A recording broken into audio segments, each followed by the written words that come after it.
Hi friends, ഇന്നൊരു beef fried recipe ആയാലോ.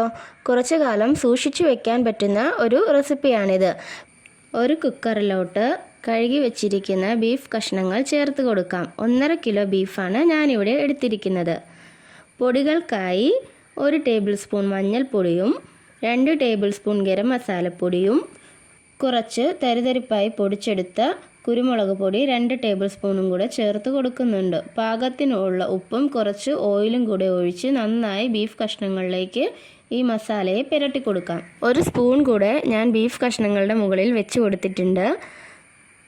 Cooker അടച്ച് നമുക്ക് ഇതൊന്ന് വിസിൽ വരാനായി വെയിറ്റ് ചെയ്യാം. വിസിൽ വരുമ്പോൾ വെള്ളമൊന്നും ചീറ്റി കുക്കറിൻ്റെ പുറത്ത് പോകാതിരിക്കാനാണ് ഇങ്ങനെ സ്പൂൺ ഇട്ട് കൊടുക്കുന്നത്.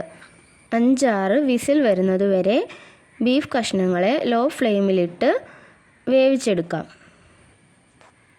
ഒരു ചുവട് കട്ടിയുള്ള പാത്രം ഗ്യാസ് സ്റ്റൗവിൽ വെച്ച് കൊടുക്കുന്നുണ്ട്. ഇതിലേക്ക് സൺഫ്ലവർ ഓയിൽ ചേർത്ത് കൊടുക്കാം. എണ്ണ ചൂടായി വരുമ്പോൾ ചെറുതായി അരിഞ്ഞിരിക്കുന്ന തേങ്ങാക്കൊത്തുകൾ ചേർത്ത് കൊടുക്കാം. ചെറു തീയിലിട്ട് തേങ്ങാ കഷ്ണങ്ങളെ നന്നായി മൂപ്പിച്ചെടുക്കണം.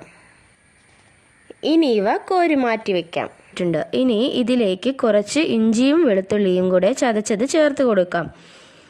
ഇവ നല്ലോണം മൂപ്പിച്ചെടുക്കണം. ഇതിലേക്ക് കഴുകി വൃത്തിയാക്കി വെച്ചിരിക്കുന്ന കറിവേപ്പിലയും ചേർത്ത് നന്നായി മുരിച്ചെടുക്കാം. ഇഞ്ചിയും വെളുത്തുള്ളിയും കറിവേപ്പിലയും എല്ലാം നന്നായി മൂത്ത് വന്നിട്ടുണ്ട്. ഇതിലേക്ക് 2 വലിയ ടേബിൾ സ്പൂൺ എരിവുള്ള മുളക് പൊടി ചേർത്ത് കൊടുക്കണം. ഞാൻ മുളക് പൊടി ഇടുന്ന സീൻ വിട്ടുപോയിട്ടുണ്ട്. നിങ്ങൾ മുളക് പൊടി ചേർത്ത് കൊടുക്കുക.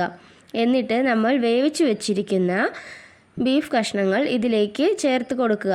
വെള്ളമെല്ലാം വറ്റിച്ച് നല്ലവണ്ണം ഇളക്കി നമുക്കിനി ഇതിനെ കറുപ്പിച്ചെടുക്കണം.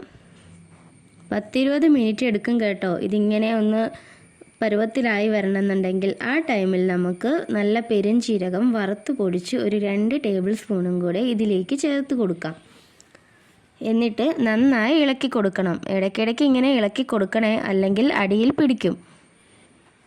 നല്ലവണ്ണം ഇളക്കി കൊടുക്കണം. ബീഫിൻ്റെ വെള്ളമെല്ലാം വറ്റിച്ച് നല്ല കരുപ്പായിട്ട് ബീഫ് മൊരിഞ്ഞു വരുന്നത് വരെ നമുക്ക് ഇളക്കി കൊടുക്കണം. ഇനി ഈ ഒരു പരുവമാവുമ്പോഴത്തേക്കും ഇതിലേക്ക് തേങ്ങാക്കൊത്തിനെ നമുക്ക് ചേർത്ത് കൊടുക്കാം. എന്നിട്ട് വീണ്ടും ഇളക്കി യോജിപ്പിച്ച് ഒരു 10 മിനിറ്റും കൂടെ വെക്കണം. അതിനുശേഷം ഗ്യാസ് നമുക്ക് ഓഫാക്കാം.